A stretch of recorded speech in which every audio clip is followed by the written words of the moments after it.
Have you ever woken up in the morning with the suffocating feeling that you're living someone else's life? That your days repeat in a mechanical cycle of obligations, others' expectations, and decisions that were never truly yours? If so, you're not alone. Millions of people in the modern world face this silent anguish, the absence of an authentic purpose. Imagine a man walking down a foggy road. He follows the footsteps of other travelers ahead of him, but he doesn't know where that road leads. From time to time, he stops and asks himself, why am I here? Is this really my path? This is the condition of most people today, living lives prescribed by society, by family, by social media, but never stopping to question whether this is the life they truly want to live. Over 150 years ago, a revolutionary Danish philosopher faced this same existential dilemma. Kierkegaard not only identified the deep roots of this modern anguish, but developed a radical path to discovering authentic purpose. His ideas were so powerful that they influenced generations of thinkers and continue to offer precise answers to the dilemmas we face today. By the end of this video, you will not only understand why you feel lost among the world's expectations, but you will have in your hands the mental tools Kierkegaard forged to build a life of genuine purpose. You will discover how to transition from automatic existence to conscious life, how to find your authentic voice amid the noise of the world, and how to turn existential anguish into fuel for an extraordinary life. If you feel it's time to stop being a hostage to this feeling and want to discover the strength that great thinkers can offer you, know that this channel is your refuge. Subscribe now and activate notifications, because the journey we begin today is just the first step. The hidden despair of modern life. Kierkegaard identified something that modern psychology only began to understand decades later. Most people live in a state of despair without even realizing it. He called this unconscious despair, a condition where we are so disconnected from our true nature that we can't even name the emptiness we feel. Think about your daily routine. How many of your actions are conscious choices, and how many are just automatic reactions to external expectations? Did you choose your profession because it resonates with who you really are, or because it seemed like the sensible option? Do your relationships reflect your authentic values, or are they built on social convenience? For Kierkegaard, this despair arises from a specific illness. We live as if we are only a physical body and a rational mind, completely ignoring our spiritual dimension, not in the traditional religious sense, but in the sense of our unique capacity to transcend circumstances and create meaning. We are the only beings capable of questioning our own existence, of choosing who we want to be. But we abdicate this power in favor of conformity. The philosopher observed that modern man gets lost in three main traps: the obsession with the immediate, living only for momentary pleasures; submission to the temporal, letting external circumstances define who we are; and the escape from responsibility, avoiding the difficult choices that define our character. Recognizing this despair is not a reason for sadness. It is the first sign of awakening. It is proof that something in you refuses to accept a life without purpose. But understanding this is just the beginning.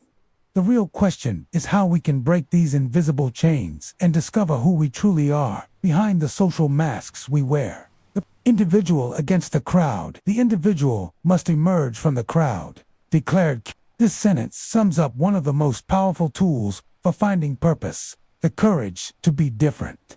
We live in an era where the pressure to conform has never been more intense. Social media bombards us with images of perfect lives. Society offers ready-made scripts for success, and our education trains us to follow rules, not question paradigms. Kierkegaard realized that the crowd is not just a group of people, it is a mentality. It is a tendency to seek safety in what everyone else does, to avoid the discomfort of thinking for oneself, to outsource our most important decisions to popular opinion. The crowd offers us the illusion of belonging, but at the price of our individuality. Imagine two people watching the same movie. The first leaves the theater, repeating the opinions of the critics they read online. The second leaves reflecting on how the story affected them personally, what emotions it stirred, what questions it raised about their own life. The first lives in the crowd. The second is on the path of individuality. Being an individual, for Kierkegaard, does not mean being selfish or antisocial. It means taking radical responsibility for one's own existence. It means being willing to face the anxiety that comes with genuine choices.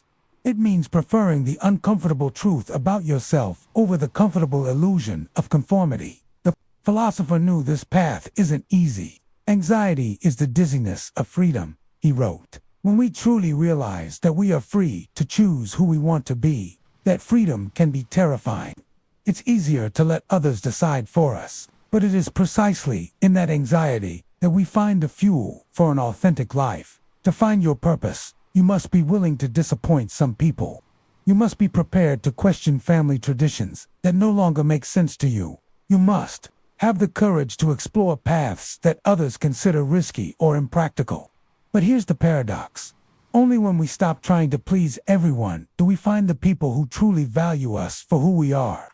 However, emerging from the crowd is only half the journey. The other half involves making a choice that will determine the kind of life you will live, and that choice is deeper than you might think. The 3 stages of existence. Finding your place in the journey. Kierkegaard mapped the human journey into 3 distinct stages, each representing a different way of living and finding meaning. Understanding these stages is crucial to identifying where you are now and where you need to go to find your true purpose. The ascetic stage is where most people begin. Here, we live for immediate pleasure, novelty, and constant stimulation. The aesthetic individual seeks interesting experiences, avoids boredom at all costs, and constantly shifts between projects, relationships, and interests. They are like a perpetual tourist in their own life, always seeking the next adventure, but never settling anywhere. In the modern era, the aesthetic stage manifests in the culture of instant consumption. We jump from show to show on Netflix, from relationship to relationship on dating apps, from job to job in search of the perfect passion. There's nothing inherently wrong with pleasure or variety, but when they become our only guide, we end up living on the surface of existence. The ethical stage represents a significant evolution. Here, the individual embraces long-term commitments, social responsibilities, and moral principles. They understand that true growth comes through discipline, duty, and service to others. This is the stage of committed marriage, a career built with dedication, deep friendships cultivated over time. The ethical person finds purpose in fulfilling their duties and contributing to the common good. They develop character through consistency and find satisfaction in the sense of living rightly according to universal moral standards. This is a noble and necessary stage. But Kierkegaard realized it also has its limitations. The religious stage does not necessarily refer to organized religion, but to a personal and passionate relationship with the transcendent. It is the stage where the individual goes beyond both pleasure and duty to find a unique and personal calling. Here, purpose doesn't come from following universal rules, but from an inner calling so strong it's impossible to ignore. The person in the religious stage lives with an intensity and passion that transcends conventional categories. They may seem crazy to the other stages because their motivations cannot be fully explained by logic or common morality.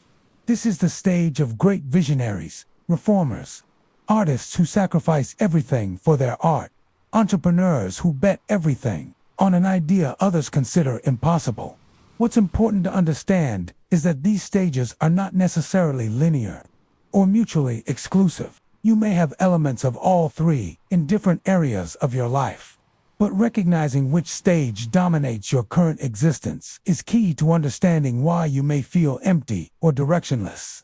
The real question is not which stage is better, but which one resonates most deeply with who you truly are. And to discover that, we need to explore the concept that Kierkegaard considered the key to all authentic existence: the passion of choice. The existential leap. Kierkegaard revolutionized human thought with a simple yet profound idea. Authentic life is not discovered through endless rational analysis, but through what he called the leap. The existential leap is the moment we stop calculating all variables and fully commit to a direction, even without any guarantee of success. Think of how many people you know who are perpetually preparing to live. They take course after course, read book after book on personal development, endlessly analyze pros and cons, but never take the decisive step. Kierkegaard realized that this analytical paralysis is a way to avoid the fundamental responsibility of existence, the need to choose who we want to be. The leap is not impulsive or irresponsible. It's informed, but not determined by reason. It is the moment we recognize that no amount of information can completely eliminate life's uncertainty. So we choose to act with passion and commitment despite that uncertainty. It's like an artist who, after studying technique for years, finally stops preparing and starts creating their masterpiece. For Kierkegaard, there are moments in life when we must choose between remaining spectators of our own existence or becoming active protagonists. These moments usually arrive disguised as crises: the end of a relationship, the loss of a job, a health scare, a birthday that makes us question what we've done with our years.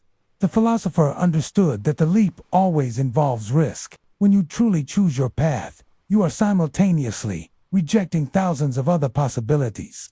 You are betting your life on a specific direction without the guarantee that it will work. But it is precisely in that risk that we find our most authentic humanity. The existential leap manifests in different ways for different people. For some, it's the decision to leave a secure job to pursue an artistic dream. For others, it's the commitment to a deep relationship despite fears of vulnerability. For many, it's the choice to live according to personal values, even when it means swimming against a social current. What's important to understand is that the leap is not a one-time event. It is a continuous practice. Authentic life requires constant leaps, small daily acts of courage, where we choose our truth over convenience, our values over popular opinion, our growth over our comfort zone. But Kierkegaard knew that making the leap is only the beginning. Once we choose to live authentically, we face a fundamental paradox that, when understood, becomes the source of our greatest strength. The paradox of anxiety, turning fear into fuel. He who has learned to be anxious in the right way has learned the ultimate, declared Kierkegaard. This may be one of the most counterintuitive and liberating ideas in all philosophy. Anxiety is not an enemy to be eliminated, but a sign that we are truly alive. In modern society, we spend billions trying to avoid anxiety. We consume endless entertainment, seek relationships that soothe us, choose safe careers, take medications, practice relaxation, techniques all to escape existential discomfort. But Kierkegaard saw that this strategy is fundamentally flawed. Anxiety, to him, is the price of freedom. It is the emotion we feel when we are confronted with our infinite possibilities. Imagine standing at the edge of a cliff. You're not afraid of accidentally falling, you're afraid of the possibility of jumping. That is existential anxiety, not fear of what will happen to us, but fear of what we might choose to do. When you feel anxious about an important decision, you are not simply nervous about the outcome. You are confronting the magnitude of your freedom. You are realizing that your choice has the power to completely redefine who you are. That realization is both terrifying and thrilling. Kierkegaard distinguished between two types of anxiety. Neurotic anxiety paralyzes us and makes us flee from choices. But existential anxiety energizes us and pushes us toward growth. The difference lies in our attitude. Do we see anxiety as evidence that we're doing something wrong, or as evidence that we're approaching something meaningful? Think about the most transformative moments in your life. They were likely all preceded by periods of intense anxiety. Before moving to a new city, before starting a serious relationship, before giving an important presentation, before having a difficult conversation that changed everything. Anxiety wasn't trying to protect you from a mistake. It was signaling that you were about to grow. For Kierkegaard, learning to be anxious in the right way means developing a productive relationship with uncertainty. It means understanding that a life without anxiety is a life without growth. It means choosing the discomfort of growth over the comfort of stagnation. This doesn't mean seeking anxiety unnecessarily or romanticizing suffering. It means recognizing that when we feel that familiar tension in the face of an important choice, we are being invited to evolve. Anxiety becomes our compass, pointing not to what is easy, but to what is meaningful. But Kierkegaard knew that not all anxiety leads to growth. There is a specific condition of the human soul that, when understood, completely transforms our ability to find purpose, and this condition is more common than we think. The sickness unto death. Recognizing the escape from the self, Kierkegaard identified a silent epidemic afflicting humanity, the sickness unto death. It is not a physical illness, but a spiritual condition in which a person lives in constant denial of their true nature. It is the illness of someone alive in body, but dead to the possibilities of their own existence. This sickness manifests in three main forms in modern life. The first is the despair of unconsciousness people, who are so disconnected from themselves that they don't even realize they are in despair. They function on autopilot, following established routines, meeting social expectations, but never questioning whether that life has any personal meaning. Look around you. How many people do you know who seem successful on the outside, but have empty eyes, who only talk about work, consumption, and entertainment, but never about dreams, fears, or deep aspirations, who keep obsessively busy to avoid moments of silence where they might hear the inner voice asking, "Is this really what you want from life?" The second form is the despair of not wanting to be oneself. Here, the person is aware of their condition, but tries to escape who they truly are. They strive to become someone else, richer, more famous, more accepted, more like the models they admire. They spend their life trying to fit into external molds, rejecting fundamental aspects of their personality, history, or nature. This is the despair of someone who hates being introverted in a culture that values extroversion, who rejects their emotional sensitivity because they were taught that it's weakness, who denies their humble origins because they believe it makes them lesser. It is the despair of someone constantly at war with themselves. The third form is the despair of wanting to be oneself, but in the wrong way.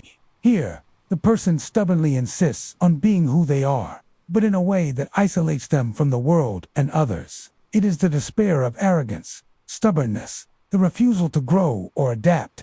It is the person who uses their authenticity as an excuse not to develop virtues like patience, compassion, or humility. Kierkegaard realized that all these forms of despair have the same root, the refusal to accept the fundamental tension of human existence. We are simultaneously finite and infinite, temporal and eternal, limited and free. Our task is not to resolve this tension, but to learn to live creatively within it. The cure for the sickness unto death does not come through self-help techniques or superficial behavior changes. It comes through what Kierkegaard called becoming oneself before the eternal, a process of self-knowledge and self-acceptance, so deep that it completely transforms our relationship with life. Recognizing the sickness unto death is not cause for additional despair. It is the first step of healing. It is the moment we stop fleeing from who we are and begin the journey of discovering who we can become. And that journey has a specific destination that Kierkegaard considered the highest goal of human existence. The authentic self is not a final achievement, but a continuous process. It is like learning to play a musical instrument. You never finish learning, but each day of practice makes you more capable of expressing your unique musicality. Likewise, each day offers opportunities to express your unique humanity more clearly and powerfully. Kierkegaard knew that this process is inherently solitary. No one can do it for you, but it is also profoundly relational. We discover who we are through our genuine encounters with other authentic selves. It is in the mirror of deep relationships that we see our own contours with the greatest clarity. For the Danish philosopher, the authentic self is not selfish. Shit is the greatest gift you can offer the world. When you live as who you truly are, you give others permission to do the same. When you express your unique gifts, you enrich the human symphony with notes that only you can play. But the path to authenticity inevitably leads us to the final confrontation, the need to make a choice that will define not only how we live, but how we die. Living as if every moment were eternal, The passion of the present time. Kierkegaard had an insight that anticipated modern discoveries in neuroscience. The way we experience time determines the quality of our existence. He realized that most people live in a state of sick time, constantly fleeing the present towards an imaginary future or taking refuge in an idealized past. The philosopher identified three distinct temporalities in human experience. The aesthetic temporality lives for the next pleasure, always anticipating what comes next. Unable to find satisfaction in what is happening now, it is the temporality of the person who is always planning the next vacation while at work, and always thinking about work while on vacation. The ethical temporality lives for duty and consistency, finding meaning in maintaining commitments over time. It is valuable, but can become mechanical if not infused with personal passion. It is the temporality of the person who faithfully fulfills their responsibilities, but has lost the ability to be surprised or enchanted. The religious temporality, not necessarily linked to formal religion, is where the individual lives each moment as if it were simultaneously temporal and eternal. It is the ability to be completely present while remaining connected to something that transcends the immediate moment. For Kierkegaard, living with temporal passion means treating every choice, every encounter, every experience as if it were infinitely significant. Not because we need to pressure every moment to be extraordinary, but because we recognize that it is through the ordinary that the extraordinary reveals itself. Think of the difference between talking to someone while constantly checking your phone versus talking with full presence. In the first situation, you may hear the words, but you miss the nuances, the significant silences, the moments of real connection. In the second, even a simple conversation can become deeply nourishing. This passion for the present does not mean ignoring the future or denying the past. It means recognizing that the only place where life truly happens is in the now. Your future dreams only have power when they inspire present actions. Your past memories only have value when they inform current choices. Kierkegaard realized that when we live with this temporal intensity, every moment becomes an opportunity for self-creation. The way you respond to a minor frustration today sculpts who you become. The quality of attention you give to a seemingly insignificant task reflects and shapes your character. This is not a philosophy of perfectionism. It's a philosophy of presence. It is not about making every moment special, but about being especially present in every moment. It is the difference between forcing life to be meaningful and discovering the meaning that already exists, waiting to be noticed. For the Danish philosopher, this temporal passion is inseparable from authentic purpose. When you are truly engaged with your calling, time transforms. Hours pass like minutes when you are doing what you love, and minutes expand into rich experiences when you are present with the people who matter. But to live with this intensity requires courage, as it inevitably leads us to the final confrontation with the human condition. The Knight of Faith, living with absolute passion at the pinnacle of his philosophy. Kierkegaard presented the figure of the Knight of Faith, not a religious character in the traditional sense, but a human type who represents the highest form of living with purpose. The Knight of Faith is someone who has found a passion so deep that they are willing to bet their entire life on it, even without external guarantees. What distinguishes the Knight of Faith is not the absence of doubt, but their ability to act despite doubt. They have no absolute certainties about the outcome of their choices, but they have an inner conviction so strong that they are willing to follow their calling even when it seems impossible or irrational to others. Kierkegaard used the biblical example of Abraham, but the modern Knight of Faith can be anyone who lives with this same quality of passionate commitment. It is the artist who continues to create even when no one buys their art. It is the social entrepreneur who dedicates their life to a cause even knowing they may not see the results in their lifetime. It is the father or mother who invests everything in their children's development without guarantee of future recognition. The crucial thing is to understand that the Knight of Faith is not a fanatic. They maintain a sophisticated and paradoxical relationship with their passion. On one hand, they are fully committed. On the other, They remain open to the possibility of being wrong. This tension between absolute commitment and intellectual humility is what makes them simultaneously powerful and wise. In modern life, this translates into a very specific way of finding purpose. Instead of searching for the perfect passion through infinite analysis, the Knight of Faith chooses a direction and commits to it fully, allowing the journey itself to reveal whether this is truly their calling. This requires what Kierkegaard called repetition, not the mechanical repetition of actions, but the ability to constantly renew the commitment to one's choice, even when the initial novelty fades. It is easy to be passionate about something new. It is much harder to maintain that passion through the inevitable phases of difficulty, boredom, and doubt. The Knight of Faith understands that authentic purpose does not eliminate suffering, it transforms it.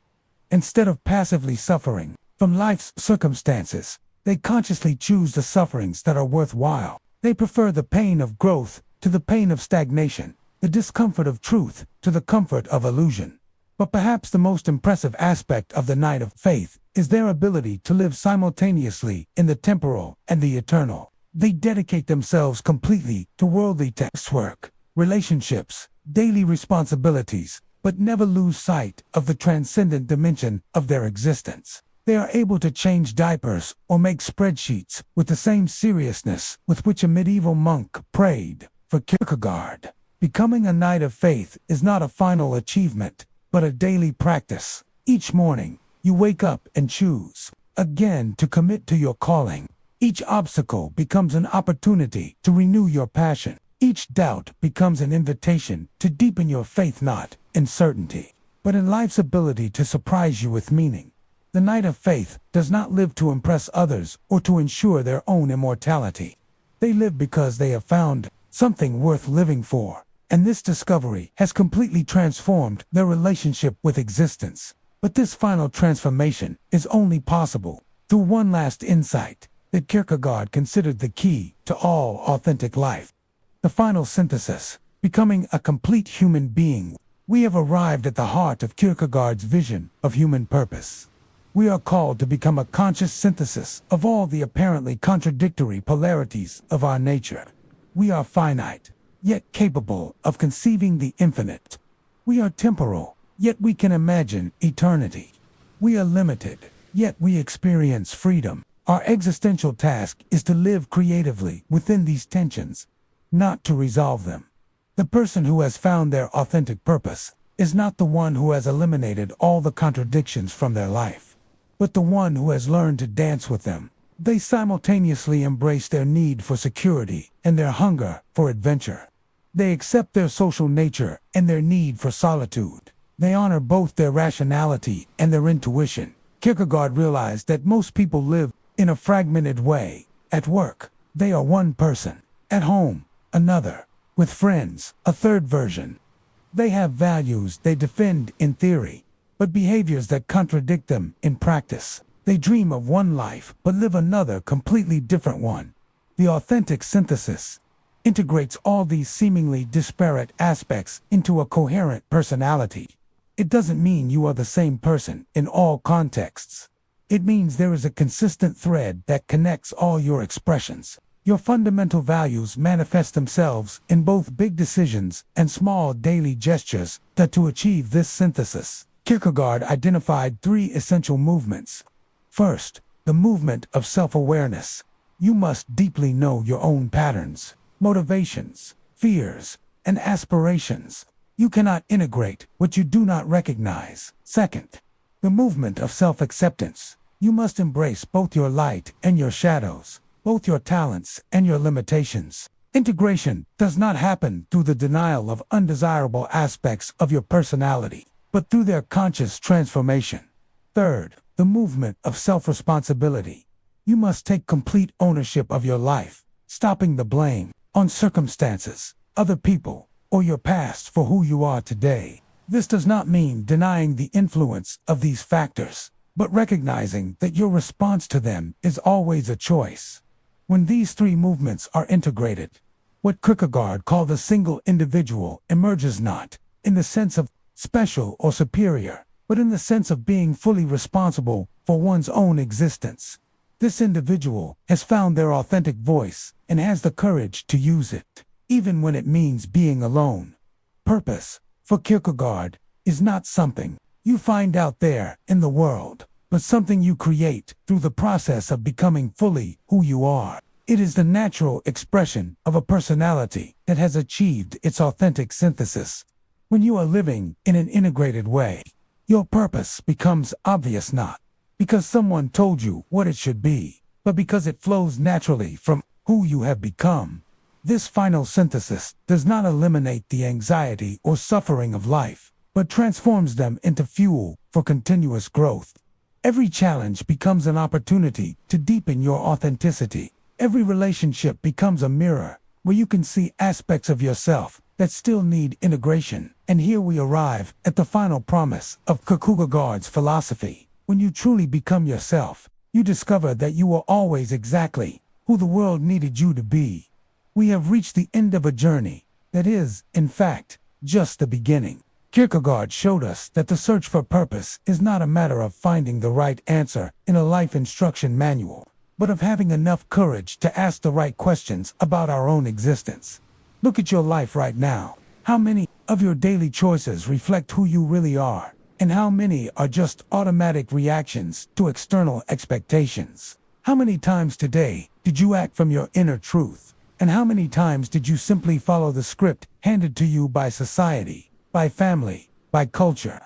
The silent revolution that Kierkegaard proposed more than 150 years ago is more relevant today than ever. In an era where we are bombarded by external opinions, where algorithms try to tell us what we should want, where success is measured by metrics we did not even choose, his message resonates with prophetic urgency. Become who you are. This is not an invitation to selfishness or irresponsibility. It is a call to the highest form of responsibility, to take full ownership of your existence. It is to recognize that your life is your most important work of art, and that you are simultaneously the artist, the canvas, and the brush. The anxiety you feel when you contemplate significant changes in your life is not a sign that you are on the wrong path. It is evidence that you are approaching something real. The tension between who you are and who you can become is not a problem to be solved, but a creative force to be channeled. Kierkegaard taught us that there is no map for the authentic life because each person must chart their own path. But he gave us something more valuable than a map, a compass. This compass always points in the direction of greater authenticity, greater integrity, greater courage to be who we really are. The Danish philosopher lived his own philosophy to its ultimate consequences. He rejected the security of a traditional academic career to explore the depths of human existence. He chose creative solitude over superficial popularity. He bet his life on the idea that each individual has something unique and irreplaceable to offer the world. And here is the final irony. By becoming fully yourself, you discover that you are not alone. When you live with authenticity, you attract other people who are also seeking to live truly. When you express your uniqueness, you give others permission to do the same. When you find your voice, you contribute to a richer and more complex human symphony. The life you are living right now is the only one you have. There is no dress rehearsal, no trial version. Every day that passes without authenticity is a day that will never return. Every opportunity for growth that you avoid out of fear is a part of yourself that remains undeveloped.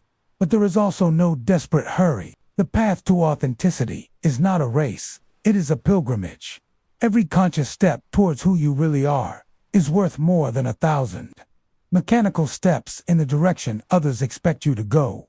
Kierkegaard left us a question that echoes through the centuries to reach your heart at this moment. Will you have the courage to be yourself? Not the improved version, not the version that impresses others, not the version that avoids all conflict and discomfort, but you, in all your glorious and terrible complexity. The answer to this question cannot be given in words. It can only be lived day after day, choice after choice, until one day you look in the mirror and completely recognize the person you see reflected there. Philosophy is not a set of dead words in old books. It is a weapon for life. What we have seen today is just one of the many tools we can use to sculpt an existence with more purpose and serenity. If this message resonated with you, and if you wish to continue on this journey of self-discovery and empowerment, do your part. Subscribe to the channel and join our community of thinkers. The next video may hold the key to your next great challenge.